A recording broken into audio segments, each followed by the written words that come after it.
Sir খুব ভালোভাবে অপারেশনটা করিয়েছে। এখন প্রায় 1 মাস হতে চলেছে অপারেশনটা করিয়েছে, তা খুব ভালো অপারেশন করিয়েছে।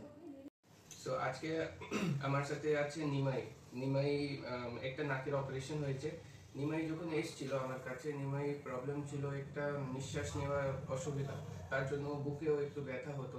তো এখন অপারেশন হয়ে গেছে, মোটামুটি 1 মাস হতে চলেছে। আজকে নিমাই এসছে দেখাতে, আমি দেখলাম খুব ভালো, আগে থেকে অনেকটা বেটার আছে। আমরা বেসিক্যালি আগে নিমাই থেকে, ওনার বাড়ির লোক থেকে জানি কি প্রবলেম ছিল, এখন কেমন আছে।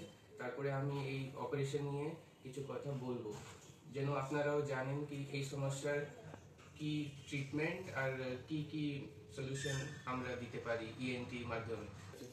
আমার অনেকদিন থেকে এই অসুবিধা হচ্ছিল, নাকে নিঃশ্বাস নিতে পারছিলাম না, নাকে অসুবিধা হচ্ছিল নিঃশ্বাস নিতে।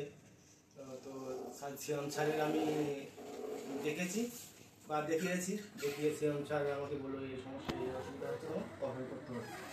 সেই হিসাবে আমি স্যারের কথা শুনে অপারেশনটা করেছি। স্যার খুব ভালোভাবে অপারেশনটা করিয়েছে।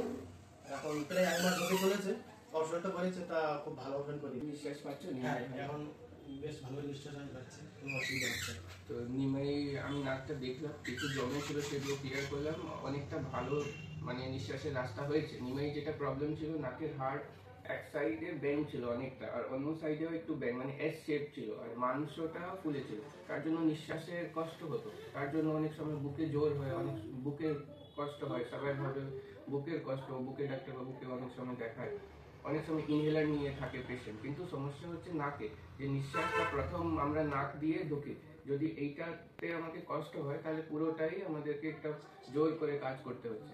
তো যদি এটা এরকম প্রবলেম হয়, আপনি একটা ভালো নাক কান গলা ইএনটি ডাক্তারবাবুকে দেখিয়ে নাকটা চেক আপ করে নিতে পারেন। আর এর যদি এরকম কন্ডিশন হয়, এর ক্যামেরার মাধ্যমে আমরা নাকের ভিতর থেকে হাড় ঠিক করে দিই আর মাংসগুলোও ঠিক করে দিই, বা যে যে প্রবলেম হচ্ছে সেটা ক্যামেরার মাধ্যমে না কেটে, কোনো দাগ কাটাকুটি কিছু হয় না।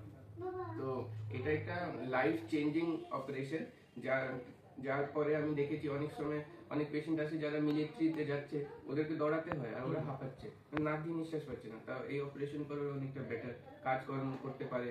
অনেকে স্টুডেন্টরা থাকে যারা পড়াশোনাতে প্রবলেম হয়, তো আর এই যদি নাক জাম থাকে বারবার সাইনাসে প্রবলেম হবে, ঠান্ডা লাগবে, এইসব পলিপ হয় নাকে। তো এটা যদি আমরা আগেই ঠিক করে দিই তাহলে অনেকটা বেটার লাইফ লিড করা যায়, আর কাজকর্মতেও ঠিক করে ফুল এনার্জি দিয়ে কাজ করে যায়। তো আমিও খুব খুশি, নিমাই ভালো আছে। আমার মেইন ফোকাস এটাই থাকে কি, যে রুগী এত কষ্ট নিয়ে এসছে আমার কাছে, টাকা পয়সা এত এত খরচ হচ্ছে, যেন একবারেই ঠিক হয়ে যায়। অনেক পেশেন্ট আমি পাই যাদের কি আমাকে সেকেন্ড থার্ড টাইম 3 বা 4 বার আগে অপারেশন হয়েছে, তা আবার করতে হচ্ছে। তো এটাই হয়, বাকি তো সব উপরওয়ালা হাতে আছে, যদি ভালো করতে চায় তাহলে ভালো করেই যাবে কোনো